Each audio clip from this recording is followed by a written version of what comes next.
My wife handed me divorce papers exactly 3 minutes after I retired. I stood there holding a glass of cheap champagne while my children, the people I had clothed and fed for 40 years, did not cry. They did not look away in shame. They clapped. My son popped a fresh bottle of wine and shouted that his mother was finally free from the dead weight. My daughter held up her phone, live-streaming my humiliation to her followers, laughing about how the stingy old man was finally getting kicked to the curb. They thought they were discarding a broken, used-up warehouse manager who had nothing left to give but a meager pension. They thought they had timed it perfectly to take the house and leave me with nothing. But they made one critical calculation error. They looked at the calendar and saw October 31st, Halloween, a fitting day for a trick. But they forgot that tomorrow is November 1st, and because they could not wait 24 hours to destroy me, they just set fire to $15 million. Before I tell you how I ruined their lives by simply signing my name, please like and subscribe if you have ever been underestimated by the people who were supposed to love you. The Golden Oak was not a fancy restaurant. It was the kind of place where the carpet smelled of stale beer and the steak was always a little too tough, but it was where we had celebrated every family milestone for 3 decades. It was fitting, I suppose, that it would be the site of my execution. I stood at the head of the long table, clearing my throat. I was 72 years old. My knees ached from years of what they thought was lifting boxes. My hands were calloused. I tapped a spoon against my glass, looking out at the faces of the 20 people gathered there. Most were neighbors or distant cousins, but in the center, sitting like royalty, were my wife Cynthia and our 2 children, Brandon and Brandon's wife, and my daughter Megan with her husband. I had prepared a speech. I wanted to thank Cynthia for sticking by me through the lean years. I wanted to tell Brandon and Megan how proud I was that they were finding their own way, even though I knew I was secretly paying for most of their lifestyles. I wanted to say that retirement was not an end, but a beginning for us. I barely got the words "thank you" out of my mouth before Cynthia stood up. She did not stand up to toast me. She stood up with a violent, sharp movement that knocked her chair back. She was wearing a red dress that I knew cost $600 because I had paid the credit card bill for it 2 weeks ago. She looked good for 68, but her eyes were hard. They were the eyes of a woman who had been holding her breath for a long time and was finally ready to exhale poison. "Sit down, Douglas," she said. Her voice wasn't loud, but it cut through the room like a serrated knife. "You don't need to give a speech. Nobody wants to hear about your 45 years of moving boxes in a dusty warehouse. We are not here to celebrate your career. We are here to celebrate my future." The room went deadly silent, the kind of silence where you can hear the ice melting in the glasses. I looked at her confused. I thought maybe it was a joke, a roast. We Americans love a good roast, right? I forced a smile, waiting for the punchline. Cynthia reached under the table and pulled out a thick blue folder. She didn't hand it to me. She tossed it. It spun across the table, knocking over the salt shaker and landing right in the middle of the sheet cake that said, "Happy Retirement, Doug." The blue cardboard cut deep into the white frosting, splitting my name in half. "Happy retirement," she sneered. "Those are divorce papers. I had them drawn up months ago. I was just waiting for your last paycheck to clear so I wouldn't have to deal with your company anymore. I want you out of the house tonight." I stood frozen. The champagne in my glass suddenly felt like vinegar. I looked at the folder, watching the grease from the frosting seep into the paper. Then I looked at my children. This was the moment I thought. This was the moment my son, my 40-year-old son, whom I had bailed out of 3 failed startups, would stand up and defend his father. This was the moment my daughter, whose rent I had secretly paid for the last 5 years, would scream at her mother to stop this madness. But Brandon didn't stand up. He leaned back in his chair, a smirk playing on his lips that looked terrifyingly like his mother's.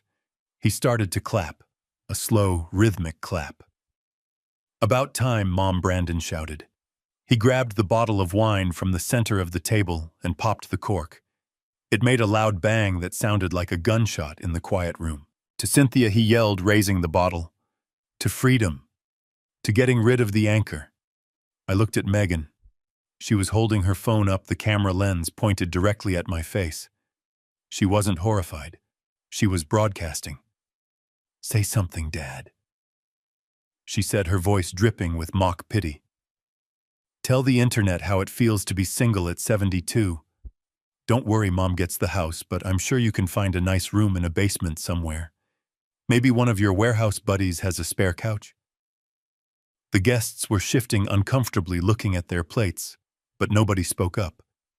They were witnessing a public flaying, and they were too stunned to intervene. I looked back at Cynthia. She walked around the table until she was standing right next to me. She smelled of the expensive perfume I bought her for Christmas and the white wine she had been drinking all afternoon. She leaned in close, so close that her lips brushed my ear. To anyone watching, it might have looked like a tender moment, a wife whispering a secret goodbye. But her words were venom. "You are useless to me now, Douglas," she whispered. Her voice was a hiss. "You are old. Your knees are bad.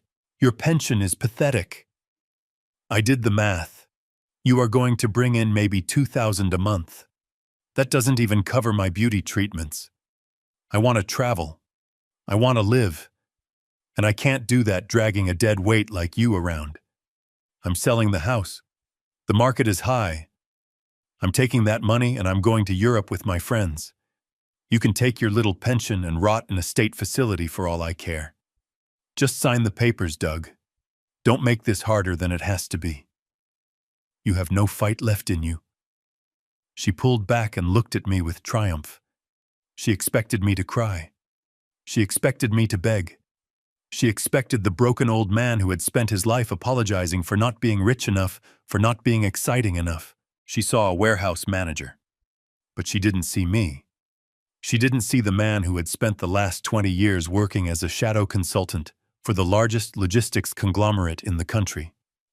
She didn't see the man who had structured mergers worth billions. She didn't see the man who had lived below his means, driving a 10-year-old Ford and wearing off-the-rack suits precisely to protect his family from the rot of greed, a rot that had clearly consumed them anyway. I looked at the cake. I looked at the blue folder stained with sugar and grease. Slowly, deliberately, I reached into the inside pocket of my jacket. Brandon laughed loudly. "Watch out," he jeered. "He's going for his coupons. He probably has a discount for a divorce lawyer in there." My son-in-law Todd chortled. Megan zoomed in with her camera. I pulled out my fountain pen. It was a Mont Blanc black resin with a gold nib. It was the one luxury I allowed myself, the pen I used to sign contracts that shaped the national supply chain. They didn't know what it was. To them, it was just a pen. I reached into the cake. My fingers got sticky with frosting, but I didn't care. I pulled the folder out. I opened it right there on the table. Cynthia watched me, her eyes narrowing. She had expected resistance. She had prepared for a scene. She wasn't prepared for silence. I flipped to the last page. I saw her signature already there, aggressive and loopy. I saw the date, October 31st. I looked at my watch. It was 8 p.m. 4 hours until midnight. 4 hours until November 1st. If I signed this now, our marriage was effectively over as of today. The division of assets would be calculated based on what we owned right now in this moment. The house, the modest savings account she knew about, the car. But tomorrow was the vesting date. My contract with the conglomerate was unique. I took a low salary on paper to maintain my cover, but I had a massive package of stock options and performance bonuses that accumulated over 20 years. It was designed to vest entirely on the first day of my official retirement. November 1st, $15 million. That money would hit my private trust account at 9 a.m. tomorrow morning. If we were still married tomorrow, half of that would be hers. $7.5 million. She could have gone to Europe. She could have bought a villa in Tuscany. She could have lived like the queen she thought she was. All she had to do was wait one single day. All she had to do was treat me with a shred of dignity for 24 more hours. But her greed was impatient. Her cruelty was urgent. She wanted to hurt me today. I uncapped the pen. The gold nib caught the light of the cheap chandelier. "Are you sure about this, Cynthia?" I asked. My voice was calm. It didn't shake. This terrified her for a second. I saw it in her eyes. But then Brandon shouted from the table, "Just sign it, old man. Stop stalling, yeah." "Dad," Megan added. "Don't be pathetic. Let her go." Cynthia's doubt vanished. She sneered. "Sign it, Douglas. Be a man for once in your life. Give me the house and get out." I looked at her one last time. I felt a strange sensation in my chest. It wasn't heartbreak. It was the feeling of a heavy chain snapping and falling to the ground. I was free. I put the pen to the paper. The ink flowed smoothly, black and permanent. I signed my name. Douglas Bennett. I dated it. October 31st. I closed the folder. I didn't wipe the frosting off. I handed it back to her. She snatched it like a starving dog grabbing a bone. She clutched it to her chest, beaming at the room. "I got it," she announced. "I'm free." The room erupted in applause again. My children cheered. My daughter-in-law clapped. I capped my pen and placed it back in my pocket. I took a napkin and wiped the frosting from my fingers. Then I leaned in close to Cynthia, mirroring the way she had whispered to me moments ago. She was smiling, expecting me to say something sad. I lowered my voice so only she could hear, but I put enough weight behind the words to crush her soul eventually. "Congratulations, Cynthia," I whispered. "You just won the lottery in reverse. You have absolutely no idea what you just did." I didn't wait for her response. I turned my back on the table, on the cake, on the cheering children who were celebrating their own financial funeral. I walked toward the exit. "Where are you going?" Brandon shouted after me. "You going to cry in the car?" I said without turning around. "I'm going to start my life." I pushed open the heavy wooden doors of the Golden Oak and stepped out into the cool October night. The air tasted crisp. Behind me, I could still hear the muffled sounds of their celebration. They were drinking to my demise. I pulled out my phone. I had one call to make. Not to a friend, not to a therapist. I dialed a number I had memorized but rarely used. "Leo," I said when the voice answered on the first ring. "Doug." "It's late. Is everything okay for tomorrow?" Leo asked. Leo Graves was the shark I kept in a tank for special occasions. He charged $1,500 an hour, and he was worth every penny. "Change of plans." "Leo," I said, walking toward the curb to hail a cab. "The transfer tomorrow. Ensure it goes into the new trust account. The one with my name only." There was a pause on the line. Then the sharp, intelligent sound of Leo sitting up straighter. "Did she do it?" Leo asked. "She did," I confirmed. "She served me tonight. It's signed, dated today." There was a low whistle on the other end of the line. "She missed the vesting cliff by 4 hours, I said. "My God," Leo said, and I could hear the cold smile in his voice. "That is going to be the most expensive party she ever threw." "Where are you going?" I looked back at the restaurant. I looked at the old Ford parked in the lot, the car I had driven for a decade to prove I was a humble man. I decided to leave it there. Let Brandon tow it. He liked that car. "I'm standing on the curb," I said. "I'll send a car," Leo said. "Don't go to a hotel. Come to the tower. The penthouse is ready. We have work to do." I hung up. I stood there in the dark waiting for the sleek black car that Leo would send. I wasn't Douglas the warehouse manager anymore. I was Douglas Bennett, the man who controlled 15% of the state's logistics network, and I had just been declared war upon by a group of amateurs. They wanted the house. They wanted my pension. They wanted to see me broken. They were going to get the house, but they were about to find out that a house without money is just a pile of bricks that eats cash. They were about to find out that the credit cards they loved to swipe didn't get paid by magic. As the headlights of a Mercedes approached, cutting through the darkness, I allowed myself a small, grim smile. Happy retirement indeed. I didn't go back to the house that night. There was no point. I knew what I would find. They would have changed the locks. They would have put my bags on the porch, probably in the rain, or near the sprinklers, just to be spiteful. They wanted a reaction. They wanted me to bang on the door and scream so they could call the police and finalize the narrative of the crazy, desperate old man. I wasn't going to give them the satisfaction. Instead, I sat in the back of the Mercedes Leo had sent. The leather was soft, the interior smelled of expensive cedar.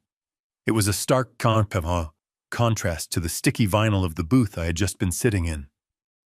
The driver didn't ask questions. He just drove toward the city skyline, toward the Sterling Tower, a gleaming spire of glass and steel that dominated the downtown district. Most people in the city knew the Sterling Tower. It was where the billionaires lived. It was where the tech moguls and the old money families kept their pied-à-terres.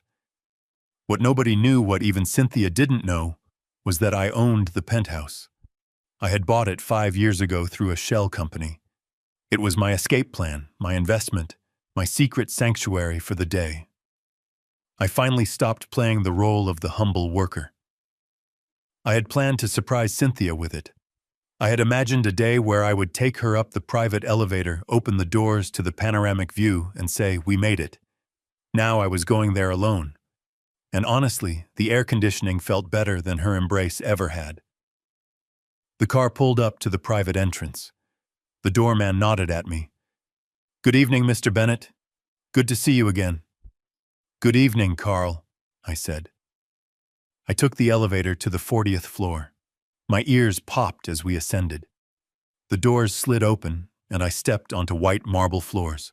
Leo Graves was waiting for me in the living room.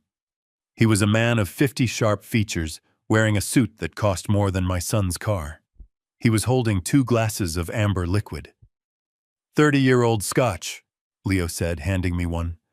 "I figured you wouldn't want champagne." "You figured right," I said, taking the glass. I walked to the floor-to-ceiling windows. The city lay spread out below me, a grid of lights and moving cars. Somewhere out there in the suburbs, in a much smaller, darker house, my family was probably dividing up my old vinyl records and arguing over who got the big TV. "So," Leo said, standing beside me. "It's done."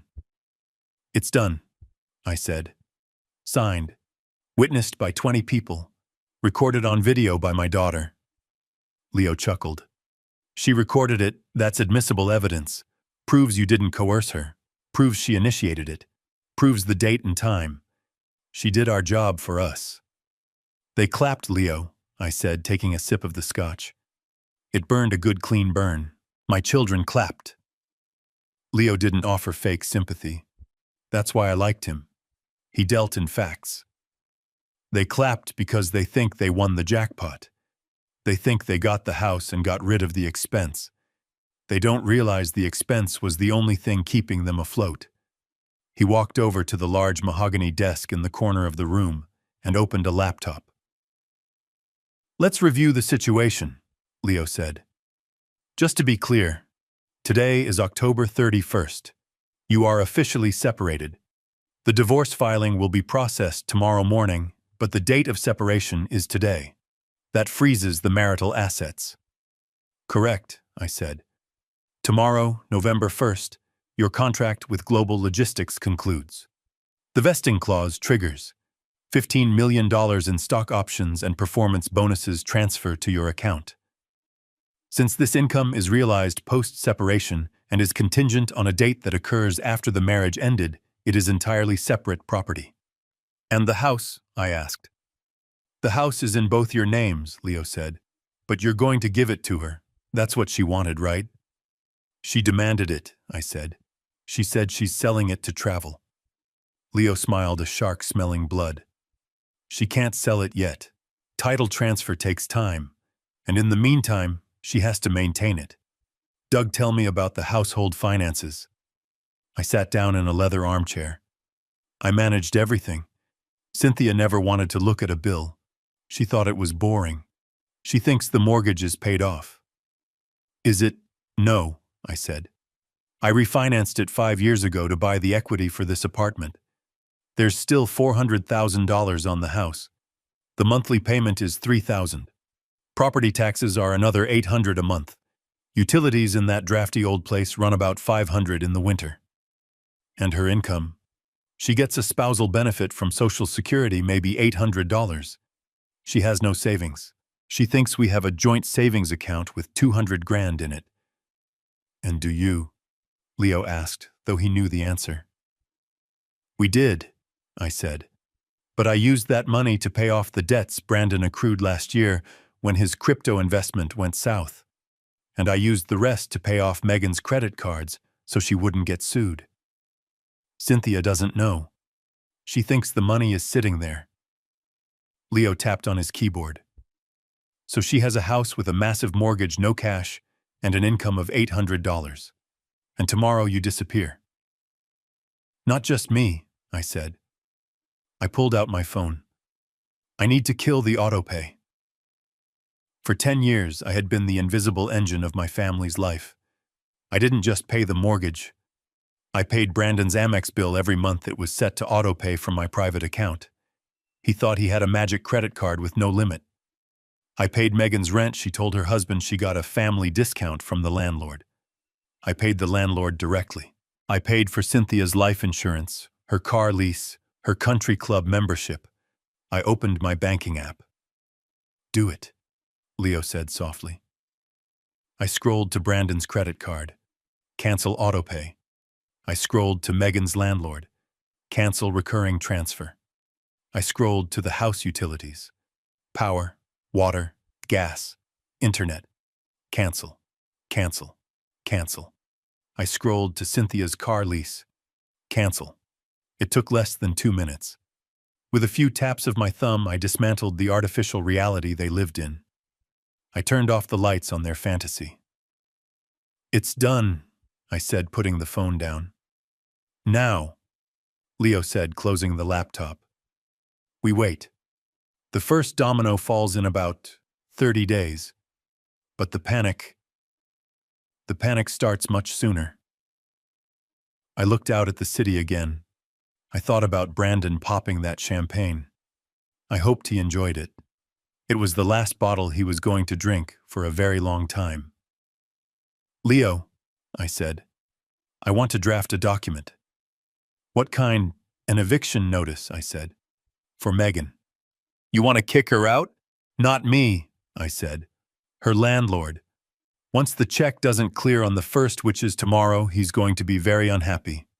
I want you to call him. Tell him the guarantor has withdrawn. Tell him he needs to seek payment from the tenant. Leo nodded.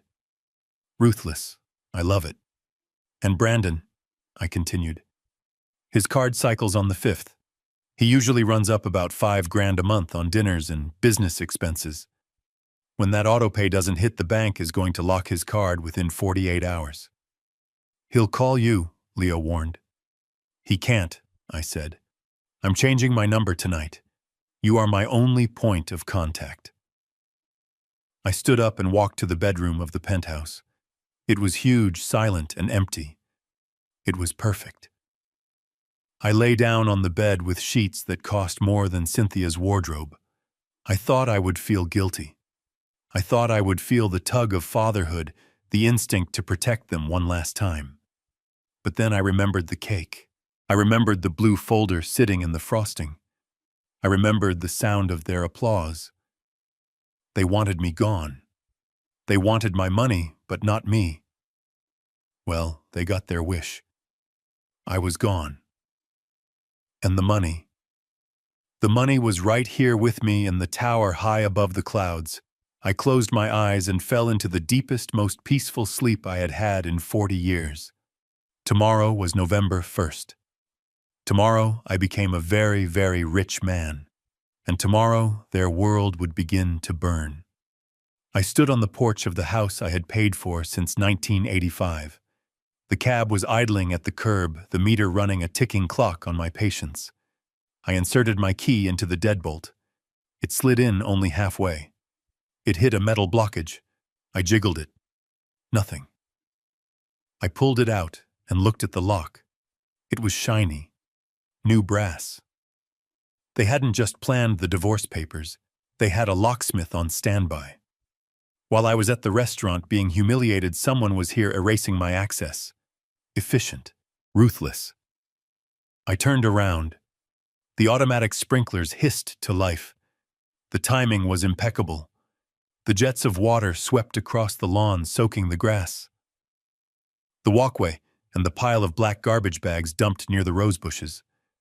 I walked over. It wasn't garbage. It was my clothes, my flannel shirts, my work boots, the few books I kept on the nightstand. They were heaped in a sodden mound, absorbing the water like a sponge. The porch light flicked on. The heavy wooden door opened, but the glass storm door remained locked. Cynthia stood there. She was still wearing the red dress, holding a glass of wine. She looked like she was watching a reality show. "I told you I wanted you out tonight, Douglas," she said through the glass. Her voice was muffled but distinct. "Did you think I was joking?" "My key doesn't work," I said. I didn't shout. I just stated the fact. "Of course it doesn't," she laughed. It was a sharp, brittle sound. "I changed the locks an hour ago. Brandon helped. He is such a good boy. He didn't want his mother to feel unsafe with a stranger in the house. A stranger," I repeated. "I paid the mortgage on this house for 30 years. And now it is mine," she snapped. "That is how settlements work. You get your freedom, I get the assets. Go stay at a Motel 6, Doug. Your pension should cover a night or two if you skip dinner. Or maybe sleep in that old car of yours. Oh wait, you left it at the restaurant." I looked at her. I looked at the woman I had shared a bed with for decades. There was no love left, not even hate, just disgust. "I need my medication," I said, "and my files from the study. I put everything in the yard." She gestured with her wine glass toward the count pile. "If you can't find it, that is your problem. Now get off my property before I call the police. Imagine that, getting arrested on your retirement night." She locked the inner door. The deadbolt slid home with a heavy thud. The porch light clicked off, plunging me into darkness. I walked to the pile on the grass. The water was cold, soaking into my shoes. I found the small leather satchel that contained my blood pressure pills. It was ruined, the leather dark and warped. I didn't bother with the clothes. I didn't bother with the books. I left them there to rot on her precious lawn. I walked back to the cab. The driver looked at me with pity. "Rough night, buddy?" he asked. "You have no idea," I said. "Take me to the Sterling Tower." He looked at me in the rearview mirror, confused. "The Sterling Tower. That is downtown. That is expensive. Just drive," I said. As we pulled away, I looked back at the house one last time. I saw the silhouette of my son Brandon in the window watching me leave. He waved. A mocking, childish wave. He thought he was waving goodbye to a loser. He didn't know he was waving goodbye to his credit limit. That was the moment the last thread of guilt snapped. I had worried that my plan was too harsh, too cold, but seeing my clothes soaking in the mud while my wife drank wine and my son laughed. No, it wasn't harsh enough. I settled into the seat. The cold water from my shoes seeped into the floor mat. I took a deep breath. It was over. The charade of the humble husband was finished. The man who stepped out of this cab would be someone they had never met. Someone with nothing to lose and 15 million reasons to win. The cab driver pulled up to the curb, looking at the towering glass facade of the Sterling Tower with a mixture of awe and suspicion. He turned to look at me in the back seat. My hair was plastered to my forehead, with rainwater from my own lawn. My shoes were squishing against his floor mats. My jacket smelled like wet wool and betrayal. "Are you sure this is the place, pal?" he asked. "This is a private residence. They don't just let anyone in." I didn't answer him. I pulled a crisp $100 bill from my wallet, the leather damp and cold, and placed it on the center console. "Keep the change," I said. I stepped out onto the sidewalk. The rain had stopped downtown, but the air was cold. The Sterling Tower rose 60 stories into the night sky, a monolith of black glass and steel that screamed exclusion. It was a fortress for the masters of the universe. And for the last 10 years, I had walked past it every day, wearing work boots, pretending I didn't own the crown jewel at the very top. The doorman, a giant of a man named Carl, who had been with the building since it opened, stepped out from under the gold awning. He took one look at my sodden clothes, my slumped shoulders, and he didn't blink. He didn't move to block me. He stepped forward and opened the heavy glass door. "Good evening, Mr. Bennett," Carl said. His voice was respectful, devoid of judgment. "Welcome home." "Thank you, Carl," I replied. My voice sounded different already. The rasp of the pleading husband was gone. The timbre of the warehouse manager was fading. In its place was the voice I used in boardrooms when I told CEOs they were about to lose their companies if they didn't listen to me. I walked across the lobby. The floors were Italian marble white with gray veins. My wet shoes squeaked, leaving a trail of muddy footprints. I didn't care. I owned the floor. I took the private elevator at the far end of the hall. It required a retinal scan. I leaned in. The red light swept my eye. The doors hissed open. The ride to the 40th floor took less than 30 seconds. My ears popped. With every floor we passed, I felt a layer of Douglas the doormat peeling away. By the time the doors opened into the penthouse foyer, my posture had straightened. My chin was up. Leo Graves was standing by the fireplace looking at a tablet. He was wearing a navy suit that fit him like a second skin. He didn't look like a lawyer who handled divorces. He looked like a lawyer who handled wars. He looked up as I entered, taking in my appearance with a single clinical glance. "Rough night at the warehouse?" Leo asked dryly. You could say that I answered, walking past him to the wet bar. I poured myself a glass of water. I needed to wash the taste of cheap champagne out of my mouth. Leo walked over to the massive mahogany desk that dominated the living room. He picked up a thick leather binder and a set of heavy magnetic keys. "Your access cards and the master key for the unit," Leo said, sliding them across the polished wood. "You have full biometric clearance now. No more shell companies. As of midnight, the title transfer initiates to your primary trust. You are officially the ghost in the castle." I picked up the keys. They felt heavy, substantial. They felt like power. "And the financials?" I asked. Leo tapped the leather binder. "It is all here, Doug. The vesting schedule for the global logistics options triggers at 9 a.m. tomorrow. $15 million. The shadow accounts are active.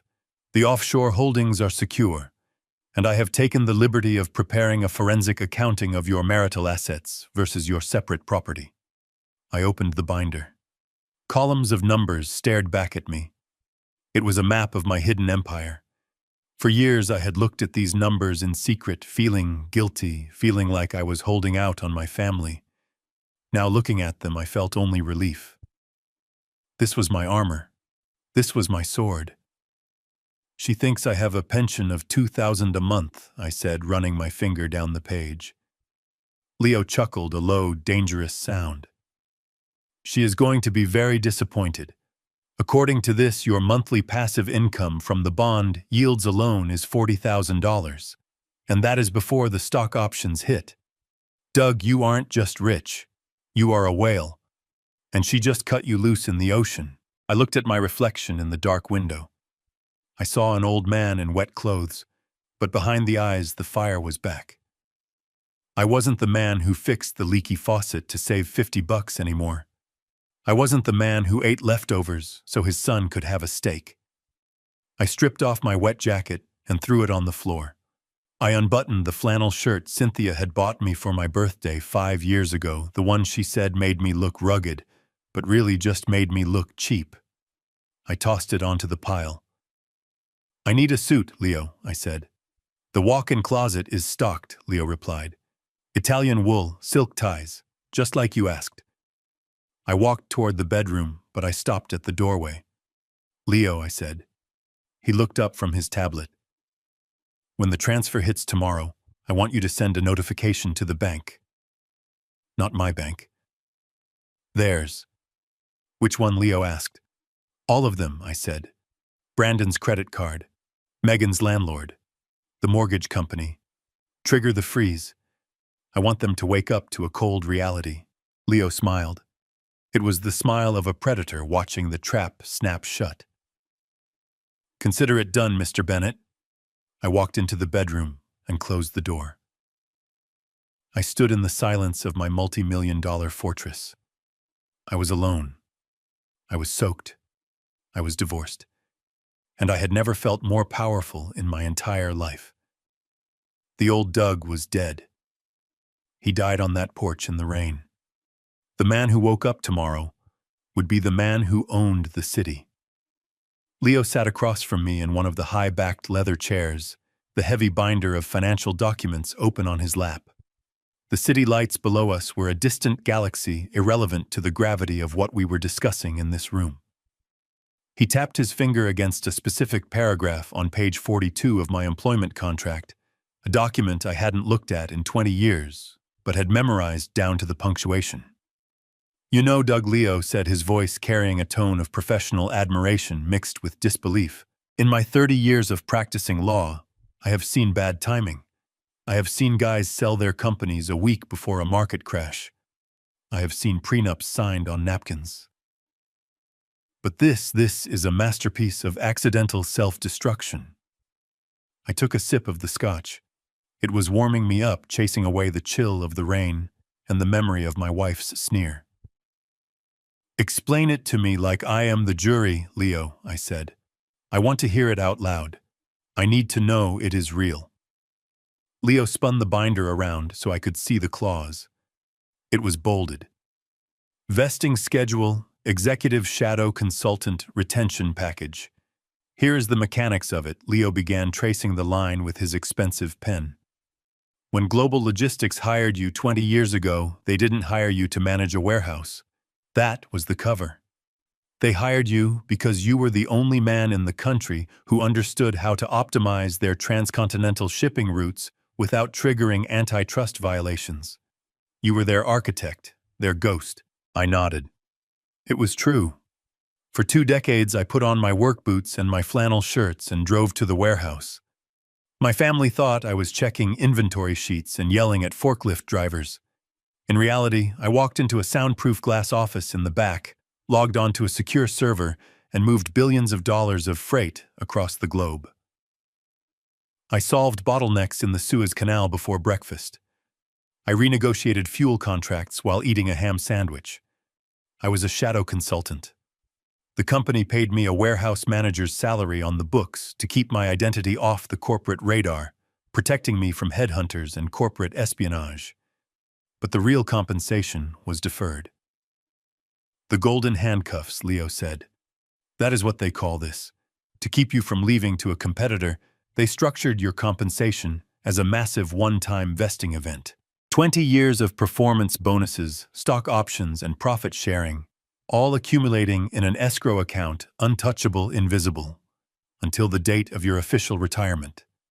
"November 1st, I said softly. "Tomorrow," Leo corrected. "At 9 a.m. when the markets open. That is the trigger. Now here is where your wife just committed financial suicide." He pulled out the divorce decree Cynthia had thrown into the cake. It was stained with grease, but the date next to her aggressive signature was crystal clear. October 31st. By serving you today, Leo said, leaning forward, his eyes intense. By forcing you to sign today, and by dating the separation agreement today, she has legally defined the end of the marriage. As of this moment, the marital estate is closed. The snapshot of your shared assets was taken when that pen hit the paper. And the 15 million I asked. Leo smiled. It was a shark's smile. Since the vesting event happens tomorrow, post-separation, and since the contract stipulates that the funds are contingent upon the completion of the employment term, which ends at midnight tonight, that money is classified as future income. It is separate property.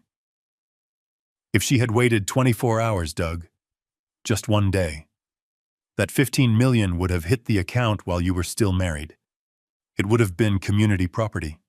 She would have been entitled to $7.5 million. I looked at the date on the paper, October 31st. She had been so eager. She had been so desperate to humiliate me at the party, to make a show of kicking me out on the very last day of my working life. She wanted to twist the knife. She wanted to hurt me, I said. She didn't care about the money. She thought there wasn't any. She thought she was discarding a husk. Leo agreed. She thought she was throwing away a man with a $2,000 pension. She didn't know she was holding a winning lottery ticket and setting it on fire because she didn't like the way the paper felt. I stood up and walked to the window. I looked at my reflection. I wasn't just a warehouse manager. I was the man who had saved global logistics from bankruptcy in 2008. I was the man who had designed the automated routing system they use today. I had built an empire from a back room, and I had done it all for them. For Cynthia. For the kids. I wanted to surprise them. I wanted to hand them the world. But they didn't want the world. They wanted to see me bleed. So I asked, turning back to Leo. It is ironclad, it is titanium, Leo said. I have already drafted the filings. We submit the signed divorce papers at 8 a.m. tomorrow. The court stamps them. The marriage is dissolved retroactively to the date of separation. 1 hour later at 9 a.m., the 15 million lands in your new individual trust account. She gets the house, the debt, and half of a checking account that currently has $500 in it. You get the Sterling Tower penthouse and enough capital to buy a small island. I looked at the binder again. I thought about the times Cynthia had called me cheap because I wouldn't buy a new car. I thought about Brandon mocking my coupons. They had no idea that every dollar I saved was being compounded into this moment. She is going to fight it, I said, when she finds out. Let her, Leo said, closing the binder with a heavy thud. She signed the agreement. She initiated the divorce. She chose the date. No judge in this state will overturn a settlement that she demanded drafted and forced you to sign in front of 20 witnesses. She dug the hole dug. All we are doing is filling it in. I walked over to the bar and poured another splash of the 30-year-old scotch. I raised the glass to the empty room. To November 1st, I said. Leo raised his glass. To November 1st, the most expensive day in Cynthia Bennett's life. The reality of it settled over me. I wasn't just safe. I was victorious. The shadow consultant had pulled off one last job. I had moved the most valuable asset of all myself out of a toxic liability and into a secure future. And the best part was I didn't even have to lie. I just had to sign my name exactly when she told me to. Leo placed the open laptop in front of me on the mahogany desk. The screen glowed in the dim light of the penthouse, a single window into the financial circulatory system of the Bennett family.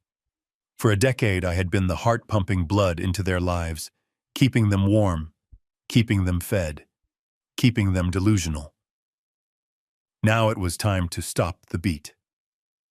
I logged into the primary banking portal. The interface was familiar, a grid of green numbers and scheduled transactions that I used to check every Friday like a religious ritual. First up was Brandon, my son, the self-proclaimed entrepreneur. He carried a platinum Amex in his wallet that he loved to flash at bars. He told his friends his startup was booming. He told his wife that clients paid for those $500 sushi dinners.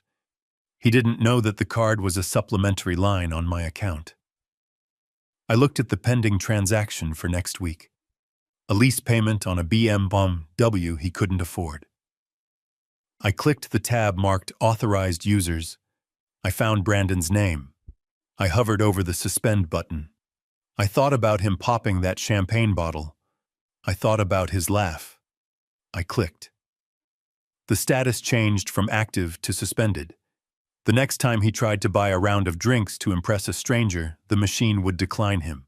He would feel a fraction of the shame he tried to make me feel tonight. Next was Megan. My daughter lived in a 2-bedroom condo in the trendy part of the city. She told her husband Todd that the landlord gave them a special rate because she was an influencer.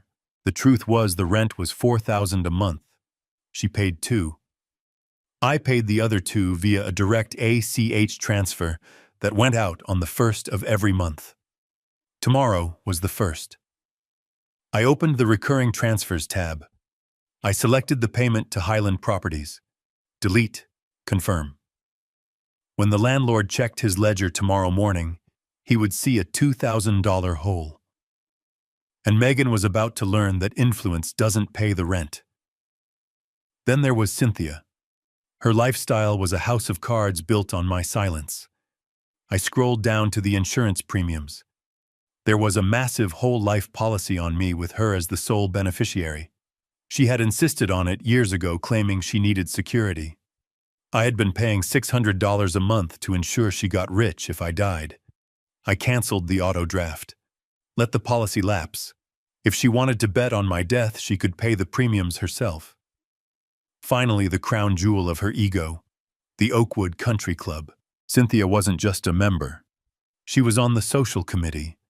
She spent her days playing tennis and drinking mimosas with women who judged each other by their handbags. The monthly dues were $1,200.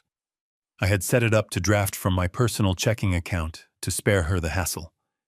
I selected the payee. I hit remove. Leo watched me from across the desk, sipping his scotch. He didn't say a word. He knew this wasn't about money. This was about gravity. I was turning gravity back on for people who had been floating for years. I closed the laptop. The screen went black. The room was silent. There were no explosions, no sirens, just the quiet digital severing of the umbilical cords. They were all sleeping in their beds right now, dreaming of the money they thought they had won. They had no idea that while they slept, the roof had been removed, the walls had been taken down, and the cold wind of reality was already blowing in. I pushed the laptop away. I was done being the provider. Tomorrow they would have to learn how to survive. It takes exactly 30 days for the utility companies in this state to process a delinquency notice and flip the digital switch. I know this because I used to manage the routing logistics for their meter maintenance crews. It is a cold, automated system that does not care about your social standing, your excuses, or the fact that you are hosting a gala to celebrate your new single life. It only cares that the account holder me canceled the service, and the new occupant, my ex-wife, ignored the 3 bright pink warning notices that arrived in the mail. She probably threw them in the trash without looking, just like she did with my clothes. I wasn't there to see it, but Leo hired a private investigator to keep an eye on the assets, specifically the house, to ensure she wasn't destroying the property value before the bank inevitably foreclosed. The report I received the next morning was detailed enough that I could close my eyes and see every moment of her humiliation. Cynthia had decided to throw what she called a new beginnings party. She invited the entire neighborhood, her country club friends, and anyone else she wanted to impress. She wanted to show the world that dumping Douglas Bennett was the best thing that ever happened to her. She hired a catering company, likely putting the deposit on a credit card that was inching closer to its limit every day. She had a string quartet playing in the living room. The house was blazing with light, every chandelier on the heat cranked up to combat the November chill. At 7 p.m., she was holding court in the center of the living room, wearing a new sequined gown, holding a glass of champagne. She was telling a group of women how relieved she was to finally have the house to herself, how she was planning to remodel the kitchen with Italian marble next month. She was selling a fantasy of wealth and independence. At 7:15, the fantasy hit a wall. The report said it happened right as she was raising a toast. The lights didn't flicker. They didn't dim. They simply vanished. 1 second, the room was bathed in golden light. The next, it was plunged into absolute suffocating darkness. The music stopped abruptly as the electric cello lost its power. A collective gasp went through the room, followed by the nervous laughter of people who think it is just a momentary glitch. Cynthia shouted for everyone to stay calm. She claimed it must be a neighborhood outage, a transformer blown down the street. She fumbled for her phone, using the flashlight to navigate through the confused guests. She called the power company, putting on her most authoritative voice, ready to demand they fix the grid. I can only imagine the color draining from her face when the automated operator told her that service to the address had been suspended for non-payment and lack of a valid account holder. She had been living on my credit for so long, she forgot that electricity wasn't free. But the night wasn't done with her yet. The catering staff was in the kitchen trying to salvage the dinner by candlelight. They needed water to rinse the plates and prep the next course. One of the servers turned the tap. A sputter of air, a brown trickle of sediment, and then nothing. I had canceled the water service on the same day as the power. The city was just as efficient as the electric company. Word spread through the dark party faster than the cold air that was beginning to seep in. There was no power. There was no water. The toilets wouldn't flush. The heating system was dead. The expensive hors d'oeuvres were sitting in the dark. The guests didn't stay long. People like Cynthia's friends don't do discomfort. They don't do tragedy unless it is gossip. Within 20 minutes, the driveway was full of headlights as cars pulled away. They weren't leaving with admiration for the strong, independent woman. They were leaving with whispers about how Cynthia Bennett couldn't even pay her light bill. By 8:30, the house was empty. The report said Cynthia stood on the porch screaming at the departing cars, blaming everyone but herself. Then she went back inside, into the cold, into the dark. Into the house she had fought so hard to steal, only to realize she didn't know how to keep it alive. She sat in the dark of a 4-bedroom tomb, wrapped in her expensive dress, shivering, while across the city I sat by my fireplace, warm lit by the glow of the city, and turned the page of my book. Gravity had officially kicked in, while my wife was sitting in the freezing darkness of a house she no longer knew how to operate. My son Brandon was 10 miles away, standing under the bright, unforgiving halogen lights of a Porsche dealership. He was doing what he did best, which was spending money he had not earned to impress people who did not care about him. According to the credit monitoring alerts that were popping up on my phone like little notifications of Justice, Brandon was attempting to purchase a $90,000 sports car. He had his arm around his wife, Kayla, pointing at the sleek gray machine as if he had designed it himself. He was loud. He was confident. He was telling the salesman that his startup was about to close a massive seed round, and he needed a vehicle that reflected his new tax bracket. He was celebrating what he called the liberation of the family assets. He truly believed that with me out of the picture, the imaginary vault of Bennett family wealth was finally open for looting. I can picture the scene perfectly because I know my son. He would have worn his best watch, the one I bought him for graduation. He would have been leaning casually against the sales desk, tapping his fingers, eager to sign the papers and drive off into his delusion. He pulled out his wallet. It was a slim Italian leather piece. He extracted the heavy metal platinum American Express card. This was his talisman. For 10 years, he had slapped this card onto bar tops, dinner tables, and hotel reception desks. He thought it was a magic wand. He thought the credit limit was infinite because every time he maxed it out, the balance mysteriously vanished at the end of the month. He never asked how. He never asked why. He just assumed he was entitled to it. He handed the card to the salesman with a smirk. Put the down payment on this, he said, and add the ceramic coating.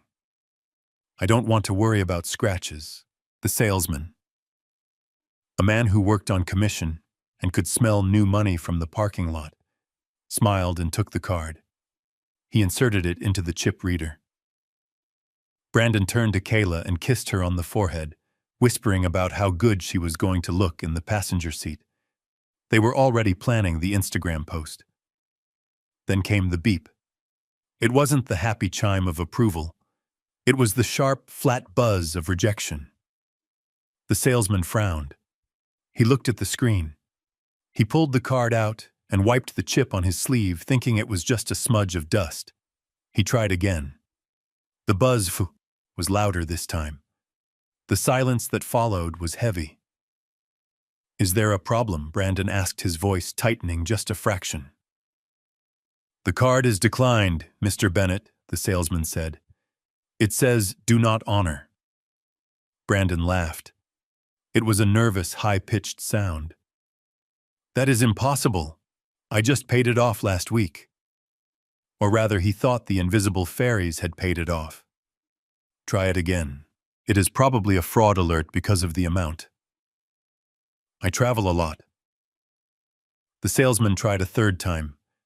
The machine didn't just decline the card. It displayed a code.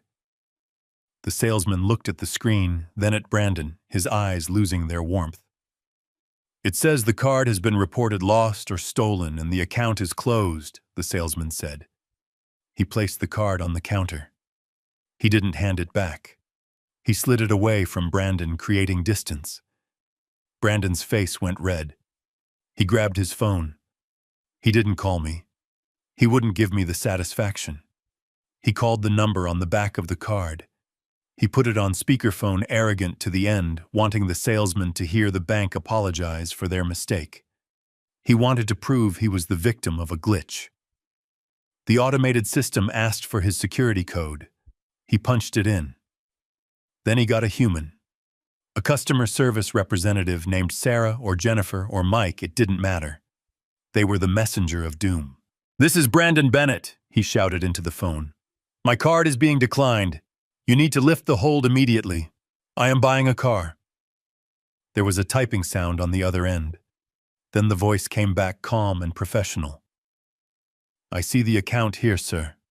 You are listed as an authorized user. Yes, I am the owner of the card, Brandon snapped. No, sir, the voice corrected him. You are an authorized user on the account of Douglas Bennett. The primary account holder called yesterday and removed you from the account. He also reported the card as no longer authorized for use. The account has been permanently closed for this user ID. Brandon froze. The phone was still on speaker. Kayla heard it. The salesman heard it. The couple browsing the SUVs in the next aisle heard it. My dad, Brandon stammered. My dad closed it. Yes, sir, the rep confirmed. He revoked all supplementary privileges. Is there anything else I can help you with? Brandon ended the call. He stood there in the middle of the showroom, the weight of the platinum card suddenly feeling like a majestic anchor dragging him to the bottom of the ocean. He looked at the salesman. The man was no longer looking at a tech entrepreneur. He was looking at a 40-year-old man whose daddy had just cut off his allowance.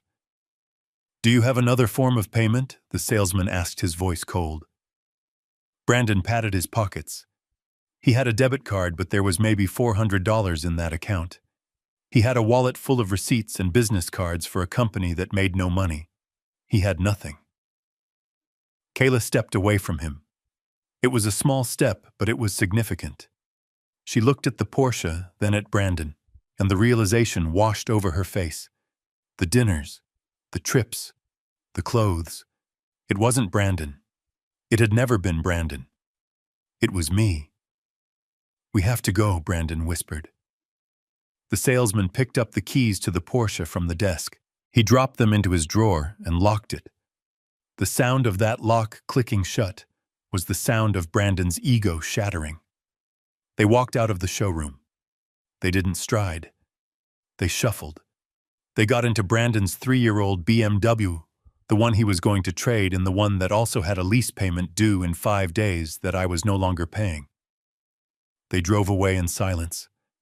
Brandon gripped the steering wheel, his knuckles white, his world spinning. He was realizing that freedom wasn't just about doing what you wanted. It was about paying for it. And for the first time in his life, the bill had arrived, and his pockets were empty. At the exact moment my son was realizing he couldn't buy a Porsche with a canceled credit card, my daughter Megan was standing in the middle of her living room in the arts district, holding a ring light and trying to find the perfect angle to lie to her 50,000 followers. She was filming a video about abundance mindsets. She was telling a camera that if you just manifest success, the universe provides. She didn't know that the universe was currently taking a lunch break, and I was the one who had been providing the abundance for the last 5 years. Megan lived in a loft that looked like a magazine spread. Exposed brick floor to ceiling windows, furniture that looked uncomfortable but cost a fortune. She told her husband Todd that they got the place for $2,000 a month because the landlord loved her aesthetic. Todd, a man who thought a checking account was something you checked once a year, believed her. He didn't know the lease was actually $4,500 a month. He didn't know that on the first of every month I wired the difference directly to the management company, along with a hefty tip to keep them quiet about the arrangement. But this morning, the wire didn't go through. And the management company, a corporate entity with zero sense of humor, didn't care about aesthetic. I received the update from the building manager, a man I had played golf with twice just to secure the lease. He told me exactly how it went down. At 10 a.m., he knocked on Megan's door. He didn't email. He didn't call. He came in person because when a check for $5,000 bounces the rent plus the parking fee I also paid, it warrants a face-to-face conversation. Megan opened the door phone still in hand, annoyed at the interruption. She probably thought he was there to fix the AC. "Mr. Blackwood," she said, "I am actually in the middle of filming. Can this wait?" "It cannot," Mrs. Bennett Blackwood said. He was holding a clipboard. "I am afraid we have a problem with the rent. The automatic transfer from the guarantor was cancelled. We received a notification of stop payment this morning." Megan laughed. She actually laughed. "That is impossible," she said. "My dad handles the transfer. He probably just switched banks or something. Just run it again." "We cannot run it again," Blackwood said, his voice flat. "The guarantor, Douglas Bennett, has formally withdrawn his financial backing for this unit. He also exercised the clawback clause on the security deposit." Megan froze. "What clawback clause?" "It was a special stipulation in the lease," Blackwood explained. "Since your father paid the entire year in advance plus a double security deposit to secure this unit for you, despite your credit score, he reserved the right to terminate the agreement and reclaim the unused portion of the prepaid rent and deposit at any time upon evidence of lease violation or personal discretion. He exercised that right at 8:01 this morning." The color drained from Megan's face. She looked at the exposed brick. She looked at the expensive view. She realized perhaps for the first time that she didn't own the view. She was just renting it with my money. "So what does that mean?" she whispered. "It means," Blackwood said, consulting his clipboard, "that the lease is currently in default. The prepaid credit is gone. The deposit is gone. You owe the full month's rent of $4,500 immediately, plus a new security deposit of $9,000. If you cannot provide a cashier's check for $13,500 by 5 p.m. today, we will begin eviction proceedings. Or you can vacate voluntarily by midnight, and we will waive the legal fees." $13,000. Megan didn't have 13,000 cents. She spent her money on clothes she wore once and trips she took for the photos. She tried to call me. My phone, of course, was silent. She tried to call her mother. Cynthia was likely still sitting in the dark, freezing house, unable to help anyone. Then Todd came out of the bedroom, rubbing sleep from his eyes. He heard the tail end of the conversation. He heard the number 13,000. Megan Todd asked, his voice rising in panic. "I thought you said rent was $2,000. I thought you said we were covered." And that was the moment the facade crumbled. Megan had to turn to her husband and admit that she wasn't a savvy negotiator. She was a subsidized child. She had to admit that her lifestyle was a lie I had been paying for.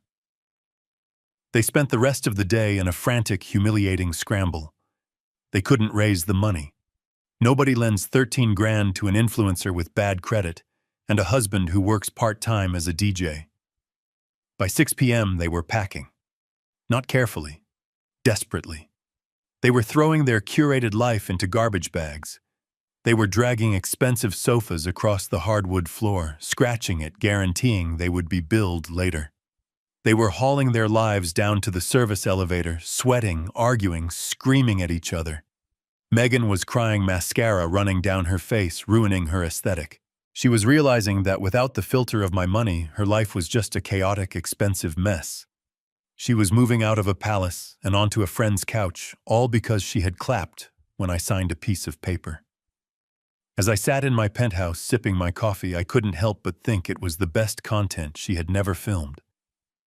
At 9 o'clock that night, the three of them were huddled in the living room of the house Cynthia had fought so hard to keep. I know the scene because the private investigator Leo hired had a telephoto lens trained on the bay window.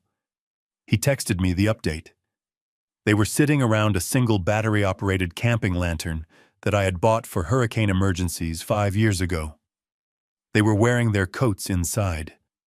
The temperature in the house was dropping rapidly as the November wind battered the walls and the heating system remained stubbornly silent. It was a summit of the defeated. Cynthia wrapped in a fur coat she could no longer afford to dry clean.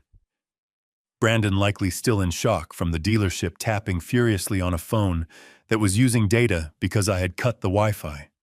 And Megan, surrounded by garbage bags filled with designer clothes, crying about how unfair the universe was. They weren't reflecting on their actions. They weren't asking themselves where they went wrong. They were feeding off each other's rage, convincing themselves that I was the villain, that I had stolen something from them, that I had broken the rules of the game.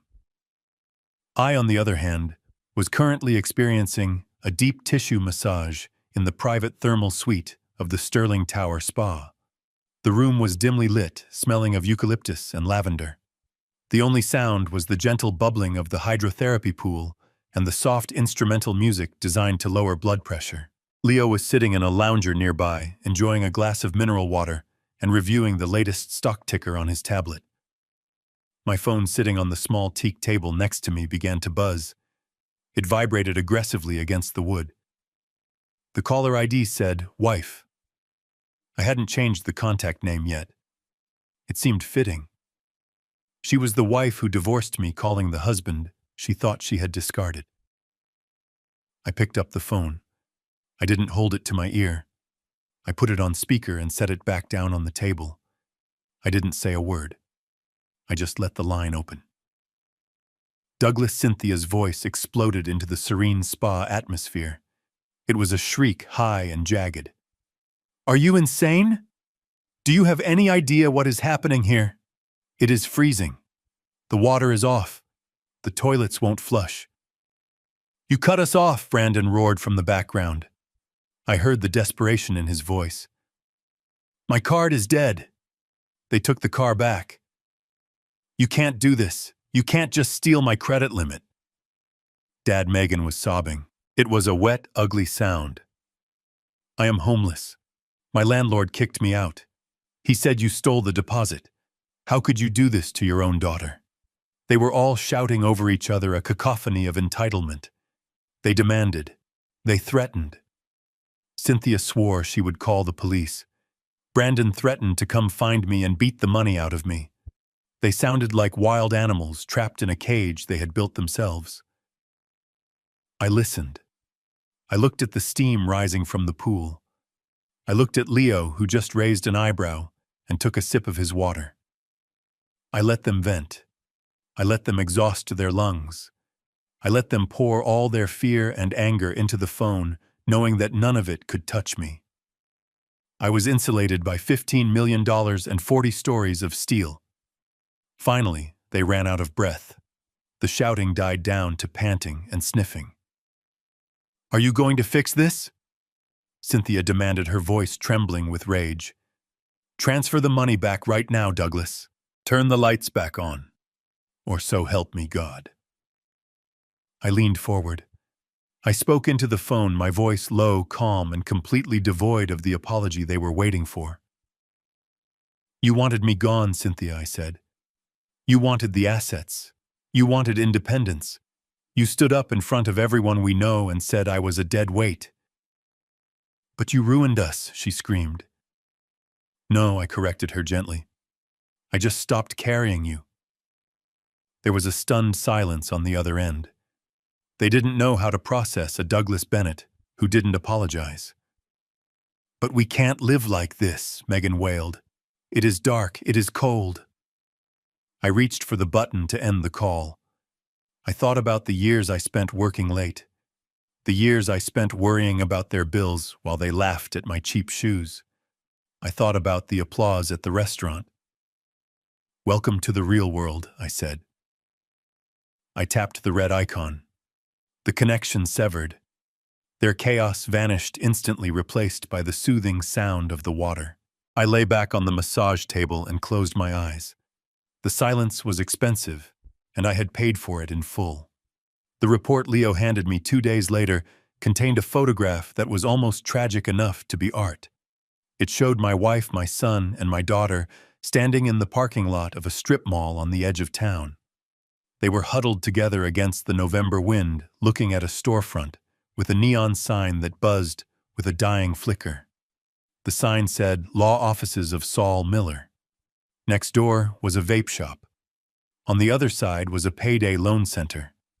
This was how far the mighty Bennett family had fallen in 72 hours.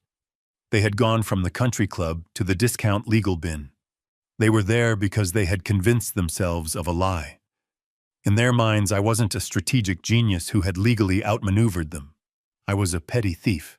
They believed I had taken the $200,000 from our joint savings account, the money I had actually spent paying off their debts, and stuffed it into a mattress somewhere. They believed I was hiding a secret pension fund. They thought if they squeezed me hard enough, a few $1,000s would pop out enough to turn the lights back on and get the Porsche back. According to the deposition transcript we received later, the meeting inside that office was a masterclass in delusion. Saul Miller was the kind of lawyer who chased ambulances, but usually missed the bus. He wore a suit that was too shiny and a tie that was too wide. He listened to Cynthia weep about her hardships, about how her cruel husband had abandoned her without a penny after 40 years. He listened to Brandon complain that I had committed financial violence by canceling a credit card that wasn't even in his name, and Saul smelling a desperate client with a house that still had some equity, even if he didn't know about the mortgage, yet nodded along and fed their fantasy. He told them exactly what they wanted to hear. He told them I was guilty of dissipation of marital assets. He told them that by draining the accounts and cutting off the utilities, I had violated the status quo of the marriage. He told them he could file an emergency motion to freeze my assets and force me to pay temporary spousal support. He asked them for a retainer. $5,000. Cynthia didn't have $5,000. Her accounts were dry. Brandon had nothing. Megan was currently sleeping on a friend's futon. So they did the unthinkable. Cynthia took the diamond engagement ring I had given her 20 years ago, an upgrade for our anniversary that I had saved for 3 years to buy, and she handed it to the pawn shop across the street. She sold the symbol of our marriage to pay a lawyer to destroy me. She got $4,000 for it. Brandon sold his watch to make up the rest. They walked back into Saul's office and dumped the cash on his desk. Saul counted it with greedy fingers and promised them he would bring me to my knees. He told them he would subpoena my bank records. He told them he would find the hidden hoard of cash I must have stashed away from my warehouse salary. They filed the suit the next morning. It landed on Leo's desk like a wet paper towel. It accused me of fraud, of theft, of malicious financial abandonment. It demanded I disclose all assets. It demanded I return the $200,000 they thought existed. I sat in my penthouse reading the legal complaint. I drank my coffee. I looked at the sum they were chasing. 200 grand. They were selling their jewelry and hiring strip mall lawyers to chase a ghost of a savings account, completely unaware that they were picking a fight with a man who now had $15 million sitting in a trust that was legally bulletproof. They wanted a fight. They wanted to drag me into court and expose me as a cheapskate. They thought they were the hunters cornering a wounded animal. They didn't realize they had just walked into a cage with a lion locked the door and thrown away the key. Let them come, I told Leo. Do not settle. Do not offer a dime. Let us go to court. I want to see the look on Saul Miller's face when he realizes what league he is playing in. The courtroom smelled of floor wax and desperation. It was a small hearing room, not one of the grand halls you see on television, but to my family, it might as well have been the Supreme Court. They sat on the left side of the aisle, huddled behind Saul Miller. Saul was wearing a suit that was a shade of blue not found in nature, and he was sweating. He was shuffling papers, frantically trying to organize a case that was based entirely on rumors and entitlement. Cynthia looked tired. The pawned ring had bought them this hour in court, and she was terrified it was going to be a waste. Brandon and Megan sat beside her, looking like children waiting for the principal to scold them, but still harboring that secret, arrogant belief that they could talk their way out of trouble.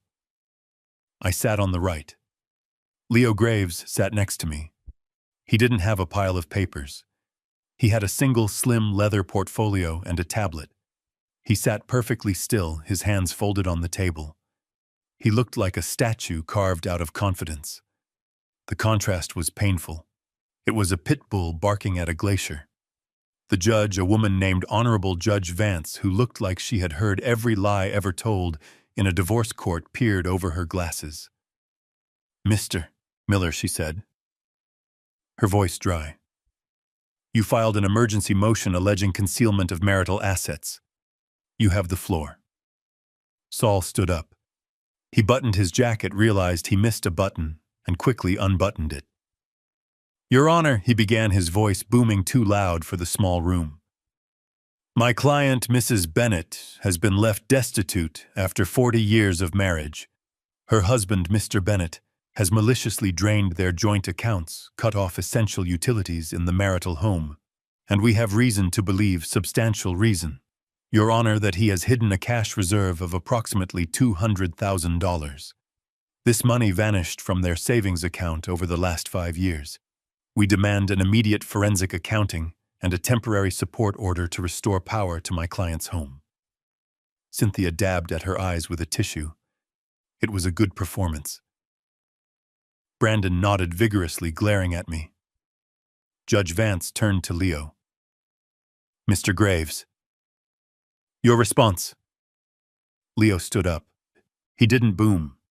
He spoke in a conversational tone that forced everyone to lean in to hear him. "Your Honor," he said, "Mr. Miller is partially correct. There was at one time approximately $200,000 in the couple's joint savings." Cynthia let out a small gasp of triumph. Saul puffed out his chest. See his face said, "I got him." However, Leo continued, ignoring them. That money was not hidden. It was spent. It was spent on the debts incurred by the people sitting at the plaintiff's table. Leo tapped his tablet. The large monitor on the wall flickered to life. A spreadsheet appeared. $75,000 to pay off a gambling debt for Brandon Bennett. In 2019, Leo recited, $40,000 to cover legal fees and settlements for a traffic accident involving Megan Bennett in 2020.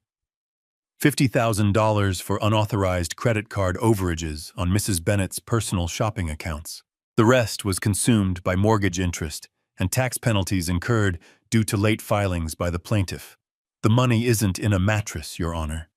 It is in their pockets. Or rather, it was used to patch the holes in their pockets. Saul sputtered. That is, we dispute those figures. Those were family expenses. Gifts. A father helping his children. Leo smiled. It was the smile that usually preceded a fatality. Gifts, Leo repeated, tasting the word. That is an interesting choice of words, Mr. Miller, because that brings us to the counter motion we are filing today. He opened his leather portfolio. He pulled out a stack of documents. They were crisp white and stapled. You see, Your Honor, Leo said, walking toward the bench to hand the documents to the judge. Mr. Bennett is a meticulous man. He works in logistics. He believes in paper trails. Over the last 5 years, every time his adult children came to him for a bailout, as they called it, or seed money, or rent assistance, Mr. Bennett did not frame it as a gift. He framed it as a loan. I watched Brandon. He was frowning. He looked confused. Leo turned to look at my son. Brandon, do you remember when you asked your father for $30,000 to start that dropshipping business in 2021? Brandon blinked. Yeah, he gave it to me. And do you remember signing a document before the transfer was authorized? Leo asked. A document your father said was for tax records. Brandon shrugged. Yeah, just a standard form. It was a promissory note. Leo said, his voice dropping an octave. A legally binding demand note carrying an interest rate of 3% compounded annually, callable upon demand or upon the dissolution of the guarantor's estate. Brandon's mouth fell open, and Meg and Leo continued, turning to my daughter. The rent assistance, the car payments. For every check your father wrote, you signed an acknowledgement of debt. You probably thought it was just Dad being bureaucratic. You didn't read the fine print, did you? Megan shook her head slowly, her eyes wide. And Cynthia, Leo said, the renovations to your mother's house, the plastic surgery, the trips, all documented, all signed, all loans. Leo turned back to the judge. Your Honor, the total principal amount of these loans extended by Mr. Bennett to the marital community and to his adult children individually stands at $450,000. The number hung in the air. $450,000. Cynthia stood up. That is a lie. He never told us they were loans. He tricked us. Judge Vance banged her gavel. Sit down, Mrs. Bennett. Leo continued, ruthless. The documents are notarized, Your Honor. The signatures are valid. The terms are clear. Ignorance of the contract is not a defense. Now here is the kicker. Since Mrs.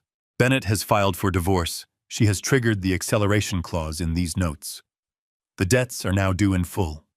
He turned to face the family. He wasn't looking at them with malice. He was looking at them like they were math problems he had just solved. Mr. Bennett is not hiding assets, Leo said. He is holding a portfolio of bad debt. Debt that belongs to you. Since Brandon and Megan have no assets, and since Cynthia has claimed the marital home as her primary allocation in the divorce petition, we are filing a motion to attach a lien to the house.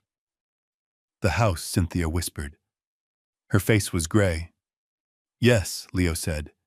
To repay the marital debt owed to Mr. Bennett's separate estate money, he pulled from his own premarital retirement funds to cover these loans. The house will need to be liquidated. Saul Miller looked like he wanted to crawl under the table.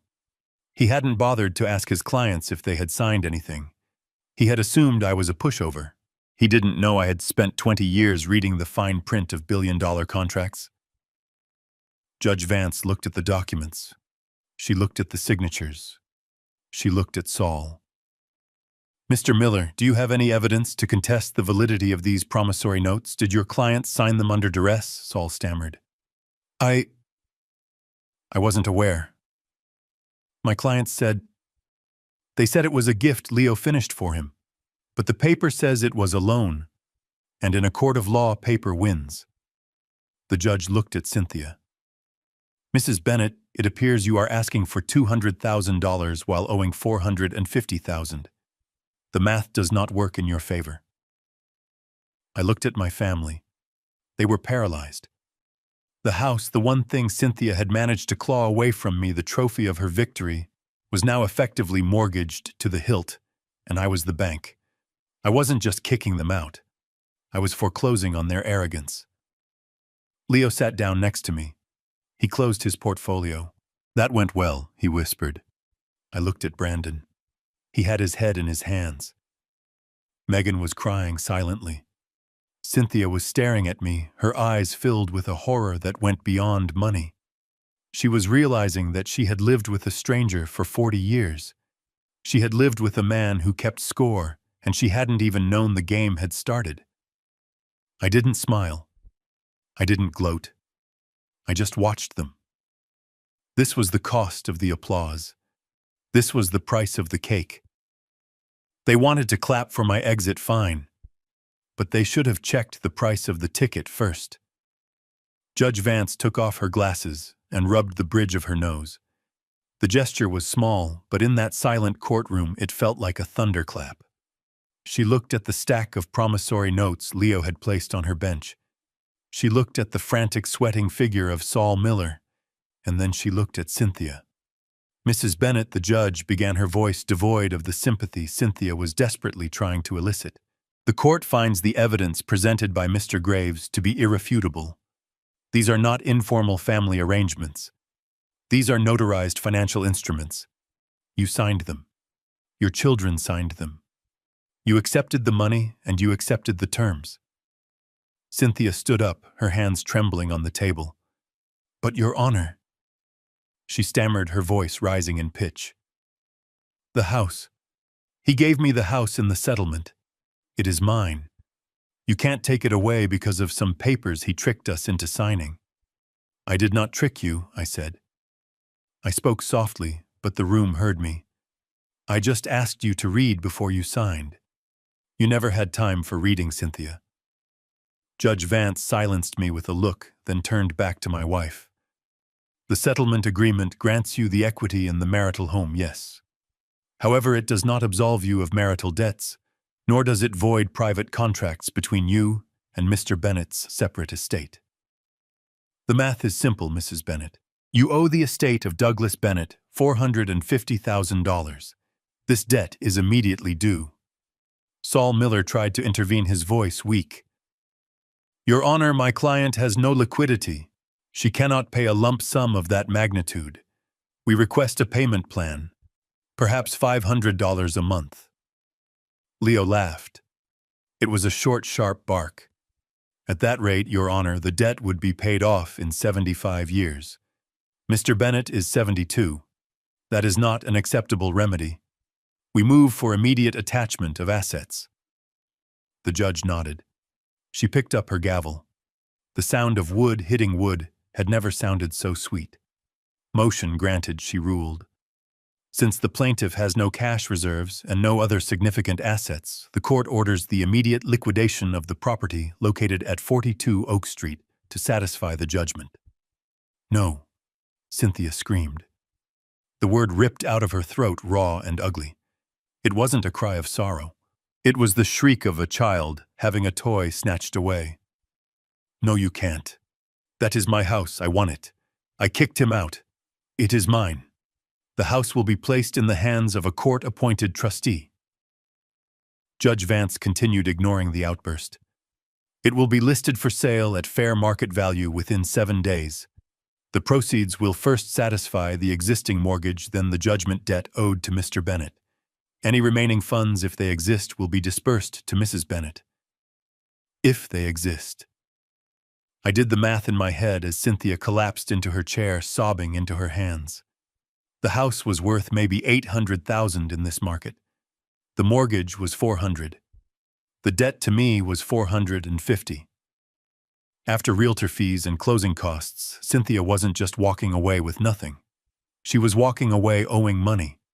She was technically underwater on the prize she had destroyed our marriage to keep. She looked at me then. Her mascara was running in black streaks, cutting through the expensive foundation she had bought with my money. Her eyes were wild. "You did this," she hissed, pointing a shaking finger at me. "You planned this. You let me take the house just so you could take it back.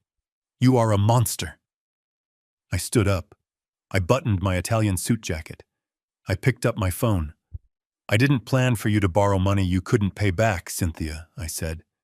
I didn't plan for you to divorce me. I didn't plan for you to throw my clothes in the mud. You did all of that. I just kept the receipts. Brandon and Megan were staring at their mother with a look of absolute horror. They realized in that moment that the safety net was gone. The house wasn't a sanctuary anymore. It was just a pile of bricks that was about to be sold to the highest bidder. They weren't heirs to a fortune. They were defendants in a debt collection. Court is adjourned, Judge Vance said. I walked out of the courtroom without looking back. Behind me, I could hear Cynthia wailing a high, thin sound of total defeat. She had wanted to be a rich, independent woman. Now she was just a homeless debtor with an expensive dress and a very cheap lawyer. And I was going to lunch.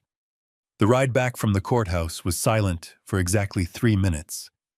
They were all crammed into Brandon's 3-year-old BMW, the one he had managed to keep only because the repossession truck hadn't found it yet. Cynthia was in the passenger seat, still clutching the tissue she had used to fake cry in court, but now the tears were real hot and angry. Megan and Brandon were in the back, squeezed together like children being punished. The air inside the car was thick with the smell of defeat and cheap cologne. Then Brandon hit a pothole. The car jolted, and the dam broke. "Nice going, Mom," Brandon sneered from the back seat. His voice was laced with a venom I had never heard him use on her before. "You said he was bluffing. You said he was hiding cash in a mattress. You said we were going to get paid today. Instead, we just lost the house. Shut up, Brandon." Cynthia snapped, spinning around in her seat. Her face was mottled red. "Don't you dare talk to me like that. I did this for us. I did this so we could be free." "Free," Megan laughed. It was a high, hysterical sound. "We aren't free, Mom. We are homeless. I am sleeping on a futon that smells like cat pee because you convinced me to treat Dad like garbage. You said he was weak. You said he would fold. Well, guess what? He didn't fold. He crushed us. It is not my fault he tricked us." Cynthia screamed. She hit the dashboard with her fist. "He made us sign those papers. He manipulated us. He didn't make you buy a $4,000 purse last month," Brandon shouted. "He didn't make you get that facelift.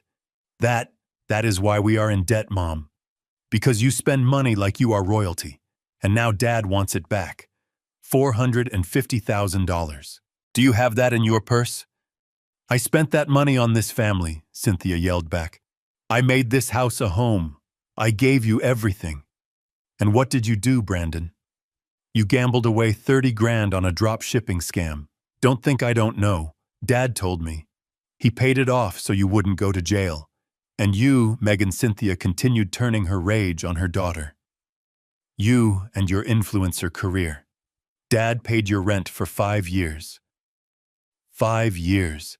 And you never once thanked him. You just asked for more. You are parasites. Both of you." "Parasites," Megan shrieked. "You are the one who hasn't worked a day in 40 years.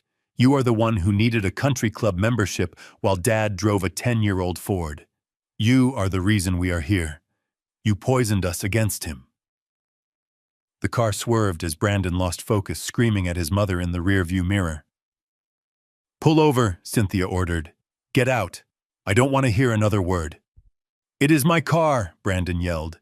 "You get out." They didn't stop. They kept driving a rolling cage of hatred. They tore into each other with the viciousness of people who have nothing left to lose. They brought up old grudges. They threw accusations like knives. They blamed each other for every bad decision, every lazy choice, every moment of greed. By the time they pulled into the driveway of the house that wasn't theirs anymore, the family was dead. They weren't a unit. They were 3 drowning people fighting over a life raft that had already sunk. They walked into the house separately. They didn't speak. They went to separate rooms and slammed the doors. But the walls were thin, and the house was silent without the hum of electricity. They could hear each other breathing. They could hear the sound of their own ruin. And for the first time in their lives, there was nobody coming to fix it. No check in the mail. No dad to smooth it over. Just the cold, hard silence of consequences. 5 months is a long time in the world of finance, but it is an eternity in the world of poverty. For me, the last 150 days had been a blur of board meetings, charity galas, and the quiet satisfaction of watching my net worth tick upward on a digital screen. For my son Brandon, however, time had moved in reverse. He had gone from a man who thought he ruled the world to a man who delivered lunch to the people who actually did. I didn't see him at first. I was stepping out of the private elevator in the lobby of the Sterling Tower. It was a Tuesday, just after noon. The lobby was busy with executives rushing to power lunches and assistants carrying coffees that cost more than Brandon's hourly wage. I was wearing a bespoke charcoal suit from a tailor in Milan, the kind of fabric that doesn't wrinkle paired with a silk tie that shimmered under the chandeliers. I checked my watch, a Patek Philippe I had finally taken out of the safety deposit box. My driver was waiting outside to take me to a meeting with the city council regarding my new foundation. Then I heard a commotion near the reception desk. There was a man standing there arguing with the concierge. He was wearing a neon green vest over a stained hoodie. He was holding a grease-spotted paper bag from a discount burger joint. He looked tired. His face was gaunt, the arrogant puffiness of the last few years, replaced by the hollow cheeks of someone who skips meals to pay for gas. He was shouting about a tip about how the customer on the 12th floor hadn't buzzed him in. I stopped. The voice was familiar. It lacked the bluster of the country club, but the whine was unmistakable. I watched as the concierge, a man named Arthur, who had zero patience for nonsense, pointed toward the service exit. The delivery man turned around, his shoulders slumped in defeat. He adjusted his cap, trying to hide his face, trying to disappear into the floor. That was when he saw me. Brandon froze. The bag of burgers slipped from his fingers and hit the marble floor with a wet thud. A cup of soda burst open, creating an expanding puddle of brown liquid around his worn-out sneakers. He didn't move to pick it up. He just stared. He looked at my shoes. Hand-stitched Italian leather. He looked at my suit. He looked at the way the light caught the silver in my hair. Hair that was no longer messy from warehouse dust, but styled by the best barber in the city. He looked at me not as his father, but as a stranger who looked like his father, only upgraded in every conceivable way. He opened his mouth to speak, to say "Dad," to ask what I was doing there, but the words died in his throat. He was paralyzed by the sheer impossibility of the image. In his mind, I was supposed to be sleeping on a park bench. I was supposed to be broken. I wasn't supposed to be the king of the castle he was trying to deliver a $5 burger to. "Mr. Bennett," the doorman said, stepping forward and ignoring the mess Brandon had made. "Your car is ready, sir. Shall I have the staff clean this up?" He gestured disdainfully at the spill and at my son. "No need, Carl," I said, my voice carrying across the silent lobby. "Let him clean it up. It is his job, after all." I didn't stop walking. I didn't smile. I didn't wave. I walked right past him. I was close enough to smell the stale fryer grease on his clothes. I heard him gasp a sharp intake of breath as the reality of my identity slammed into him. I walked through the automatic doors and into the bright sunlight where my driver held the door of the Bentley open. As the car pulled away, I glanced out the tinted window. Brandon was on his knees, wiping up soda with a napkin, staring out at the street with a look of absolute shattering realization. He finally knew, and the knowledge was going to eat him alive. Brandon didn't finish his delivery route that day. I know this because the tracking app for his burger delivery job showed him idling in an alleyway 3 blocks from the Sterling Tower for 45 minutes. He was sitting on the curb, his hands trembling, staring at the cracked screen of his phone. He wasn't looking for a new order. He was looking for me. For years, if you searched my name, you would find nothing but a white pages listing, and maybe an old high school yearbook photo. I had been a ghost by design. But today was different. Today, Leo had authorized the corporate press release. My son typed Douglas Bennett into the search bar, and for the first time in his life, the algorithm didn't ignore me. It screamed. The first result wasn't an obituary or a foreclosure notice. It was a headline from the Financial Times. It read, "The Shadow Architect Retires. Global Logistics finalizes historic $15 million vesting package for senior strategic advisor Douglas Bennett."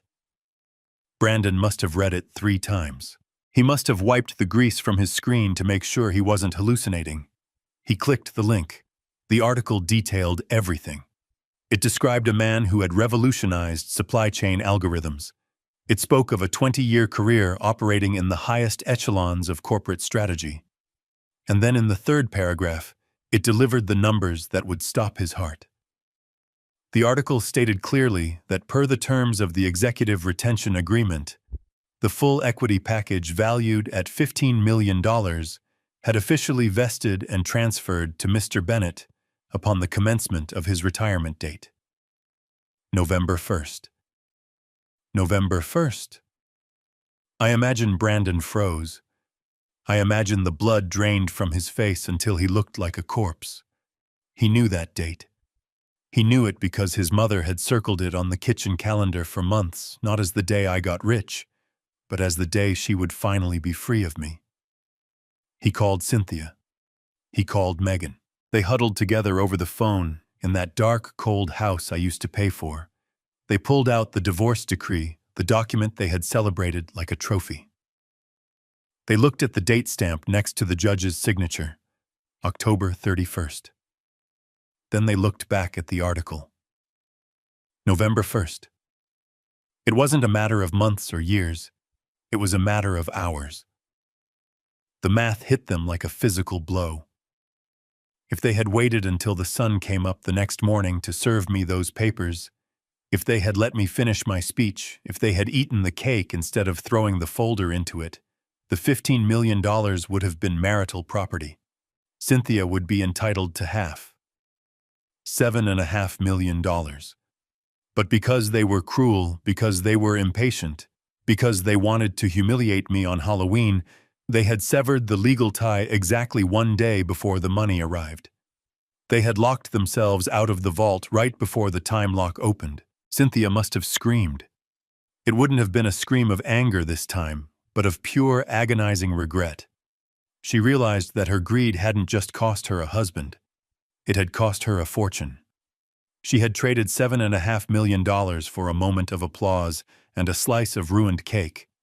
They stared at the phone screen, realizing that the man they called a loser was the biggest winner in the city, and they were the ones who had handed him the prize. The intercom in the penthouse buzzed at 7 p.m. It was Carl from the front desk. His voice was polite, but I could hear the strain of a man trying to maintain order in a chaotic situation. "Mr. Bennett," he said, "I apologize for the disturbance, but there is a group of people here claiming to be your family. They are refusing to leave. They are making quite a scene, sir. Shall I call the police?" I looked at Leo. He was finishing a plate of sushi we had ordered in. He shrugged.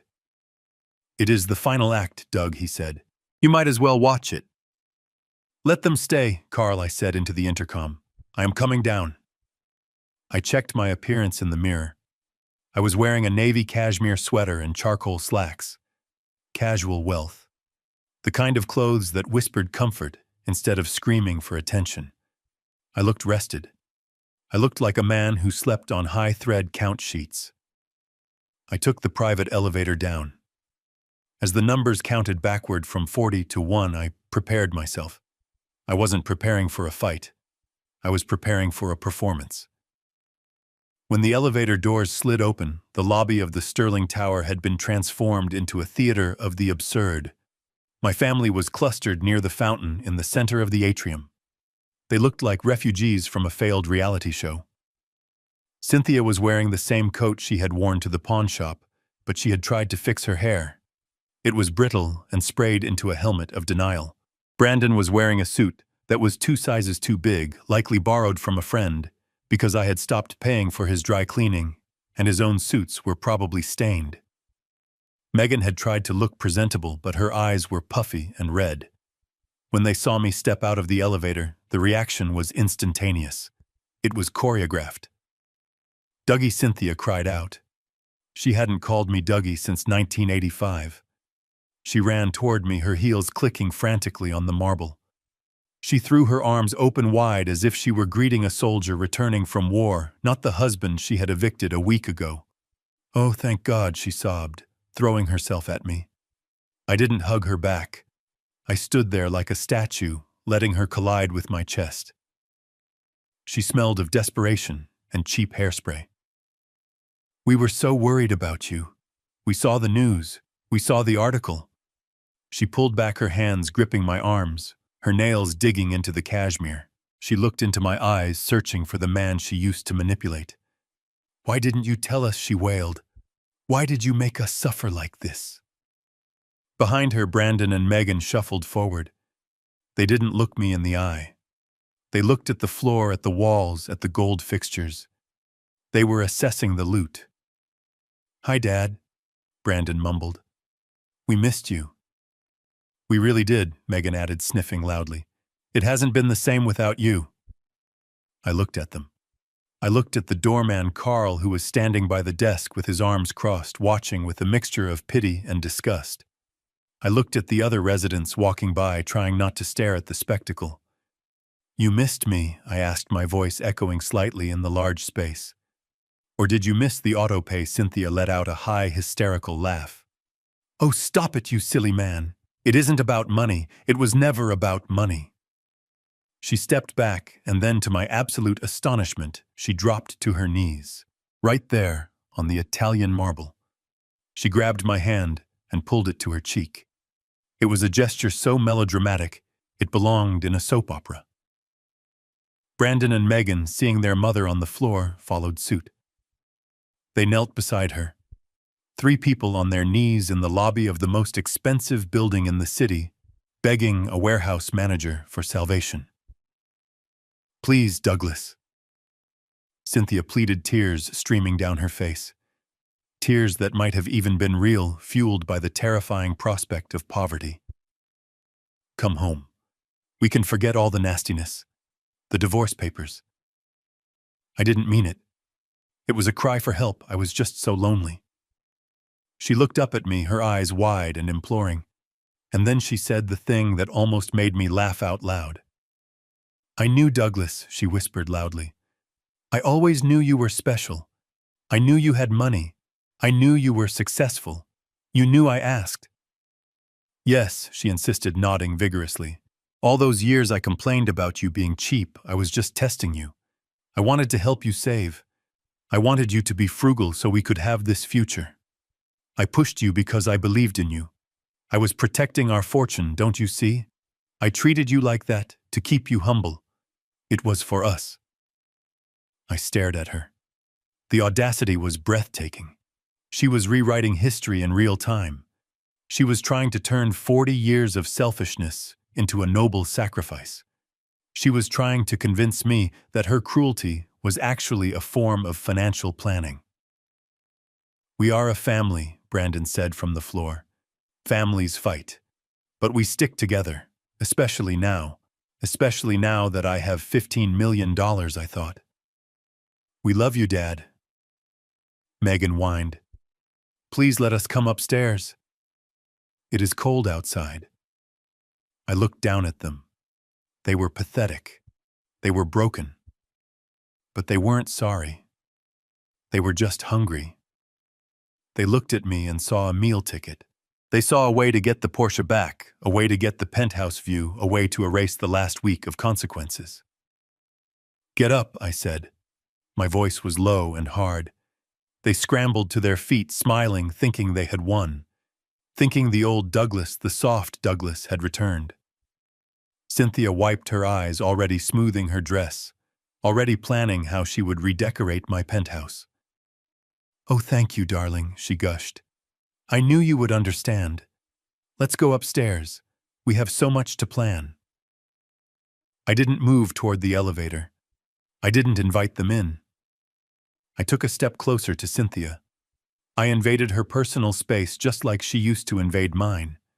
I needed to deliver the final blow, and I wanted to make sure she heard every syllable. "You are not coming upstairs, Cynthia," I said. "You are never stepping foot in this building again." Her smile faltered.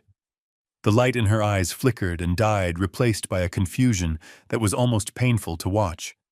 "But darling," she stammered, "you said welcome to the real world."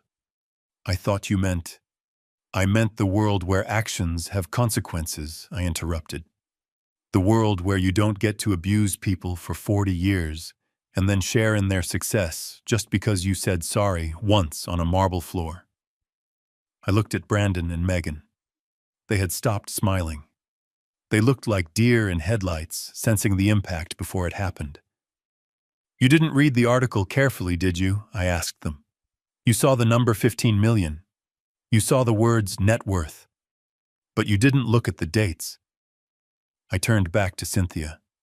I leaned in close, recreating the intimacy of that moment at the restaurant, the moment she had whispered that I was useless. I wanted her to remember the smell of my cologne. I wanted her to remember the texture of my voice. "Do you remember what you did at the party, Cynthia?" I whispered.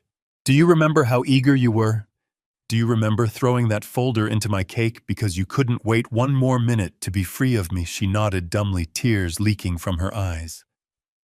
"You signed the papers on October 31st, I said, my voice soft, lethal. "You forced me to sign on October 31st. You clapped when I did it." I paused, letting the silence stretch until it was screaming. "My contract vested on November 1st, I whispered. "If you had waited 12 hours, if you had let me finish my speech, if you had treated me with even a microscopic amount of respect for just one more night, half of that money would be yours. $7.5 million. Her eyes widened until I thought they might split. Her mouth opened in a silent scream of realization. "But you wanted to clap," I said. "You wanted the applause." "Well, Cynthia, I hope you enjoyed it, because that applause cost you $7.5 million. That is $125,000 a second.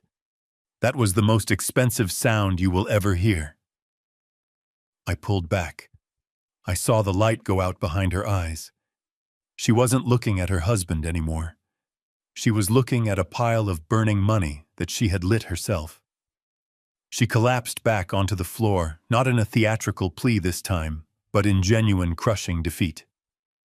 "You have no idea what you just did," I repeated, echoing my words from the restaurant. "But now you do," I turned to Carl. "Please escort these people out," I said, "and if they return, call the police." I walked back to the elevator.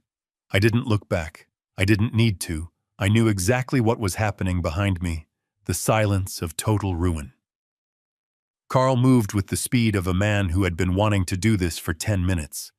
He snapped his fingers, and 2 large security officers in dark suits stepped out from the shadows of the atrium.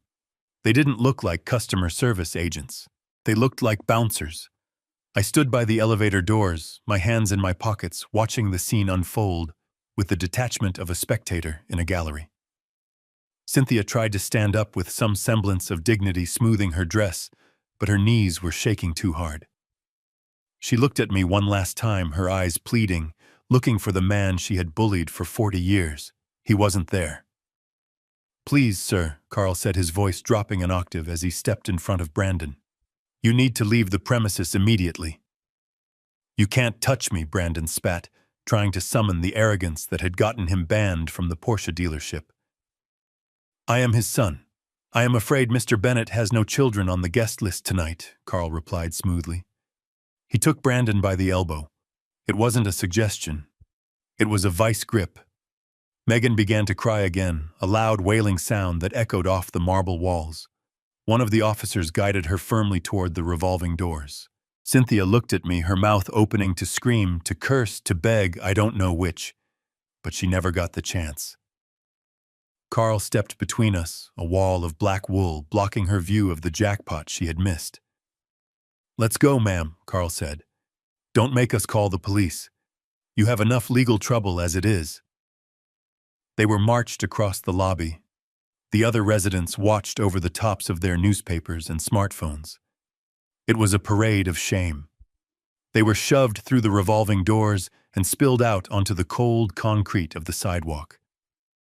I watched through the glass as they stood there for a moment, three figures shivering in the wind, arguing, pointing fingers, until the reality of the cold forced them to disperse into the night. The elevator doors hissed shut, sealing me inside the silence. I ascended back to the sky, leaving the noise and the wreckage 40 floors below. It was the cleanest break I had ever made. 6 months later, the landscape of my former life had been completely terraformed. The house on Oak Street was sold at auction 2 weeks after the trial. The proceeds barely covered the mortgage and the legal fees. The judgment debt to me remained outstanding, hanging over their heads like a guillotine blade that deducted 25% from every paycheck they earned. I received updates from the private investigator, not because I was obsessed, but because I needed to ensure the terms of the judgment were being met. The reports painted a picture of absolute grinding mediocrity. Cynthia was living in a studio apartment above a laundromat on the east side of the city. It was the kind of neighborhood she used to make fun of when we drove through it. She was working as a cashier at a discount grocery store. I went there once just to see. I wore a hat and sunglasses and watched from the end of the aisle. I saw her scanning cans of soup, her hands dry and cracked, arguing with a customer over a 50-cent coupon. She looked older. The Botox had worn off, and the bitterness had settled into the lines of her face. She wasn't traveling to Europe. She was traveling to the end of her shift. Brandon and Megan had fared no better. The stress of the debt and the blame had shattered whatever fragile bond they had as siblings. They didn't speak to each other. They didn't speak to their mother. Brandon was working double shifts at a construction site, his soft hands blistering his dreams of being a tech mogul, replaced by the reality of pouring concrete to pay off a father he had mocked. Megan was working as a waitress at a diner, wearing an apron instead of designer clothes, serving people who had fewer followers than her, but more money in the bank. They were living the life they had always feared, the life they thought I was living. They were tired. They were broke. And they were alone. They had learned the hardest lesson of all, that money isn't just paper, it is energy, it is protection, and when you treat the source of that protection with contempt, you end up in the cold. I stood on the balcony of the penthouse looking out at the city skyline. The wind was brisk, but the outdoor heaters kept the space warm. I held a glass of the 30-year-old scotch in my hand. It was the anniversary of my retirement. 1 year. I pulled my phone from my pocket and dialed a number I had saved months ago. It rang twice. "Hello," a young woman's voice answered. She sounded tired. It was Sarah. She was the night nurse who had taken care of me last year when I had my appendix removed. My family hadn't visited once. Sarah had sat with me, brought me extra blankets, and listened to me talk about logistics when the morphine made me loopy. She was kind. She was genuine.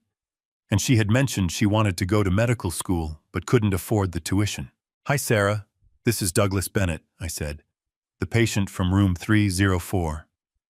"Oh, hi, Mr. Bennett," she said, her voice brightening. "Is everything okay? Are you feeling ill?" "No, Sarah." "I am feeling fantastic," I said. "I am calling because I have a business proposition for you. Or rather, a gift." "A gift?" she asked, confused. "I established a scholarship fund today," I said, looking at the lights of the city. "It is designed to cover full tuition books and living expenses for deserving medical students. You are the first recipient." There was silence on the line. Then a small gasp. "Mr. Bennett, I don't know what to say." "Why?" "Because you asked me if I was in pain," I said softly. "You didn't ask me what I did for a living. You didn't ask me what kind of car I drove. You just treated me like a human being. That is a rare currency, Sarah, and I believe in rewarding it." She started to cry. It was a good sound, a clean sound. It wasn't the manipulative sobbing of my ex-wife. It was the sound of a life changing. I hung up a few minutes later. I put the phone down on the railing. I took a sip of the scotch. People ask me if I am lonely. I live in a 4,000 square foot apartment alone. I eat dinner alone. I travel alone. I looked out at the vast, glittering grid of the city. I thought about the noise of my old life, the complaints, the demands, the constant low-level hum of disrespect. It was gone. All of it. I wasn't lonely, I was free. I had traded a crowded room of traitors for the solitude of a king. I took a deep breath of the expensive, high-altitude air. It tasted like victory. The biggest mistake my family made wasn't divorcing a rich man. It was failing to value a good man. They spent 40 years chasing a lifestyle they couldn't afford, convinced that happiness was something you bought. But standing here on this balcony, I finally understand the truth. You cannot inherit dignity. You cannot buy loyalty. And if you have to pay someone to love you, you are already bankrupt. I learned that silence is the loudest answer you can give to disrespect. I learned that walking away isn't quitting, it's surviving. And most importantly, I learned that the best revenge is simply living a life they can no longer touch. If you enjoyed this story of justice, please hit the like button and subscribe to the channel for more stories of truth and consequence. And let me know in the comments, would you have forgiven them?